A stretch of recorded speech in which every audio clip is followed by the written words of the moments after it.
নাহলে গো এত সুন্দর মুচমুচে মশলাদার সয়াবিনের ক্রিস্পি সয়াবিন।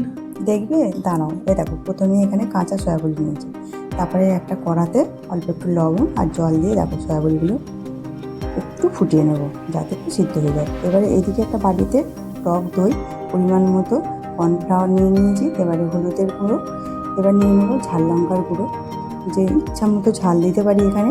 এবারে নিয়ে নেবো ম্যাগির মশলা, আর এখানে জিরে ধনে মৌরি একসাথে গুঁড়ো করা, আর পরিমাণ মতো লবণ। ঠিক আছে, তারপরে এগুলোকে ভালো করে একটু ফাটিয়ে নেব।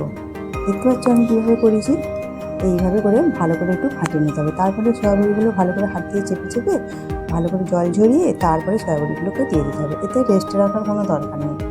এইবারে ডুবো তেলের মধ্যে একটা একটা করে ছেড়ে দেবো, তারপরেই দেখো না কী হয়।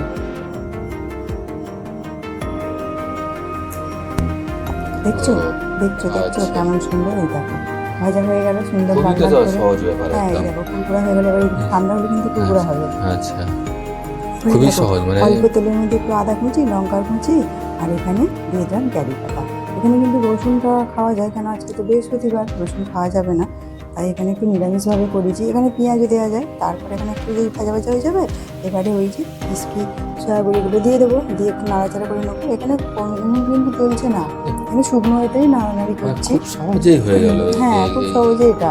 মানে যদি কিছু একটা হ্যাঁ মুখরোচক হ্যাঁ, খেতে ভালো খাওয়ার লাগে। ইচ্ছা হয় এই তো দেখো, এটা ঝট তো করেই দেখলে হয়ে আমি যাবে। সসটা তৈরি করলাম, তো সসটা দেখানো হয়নি বন্ধুদের, সসটা একটুখানি উপর থেকে দিয়ে দেবো, একটু দেখতে ভালো লাগার জন্য, আর একটু খেতেও ভালো লাগবে।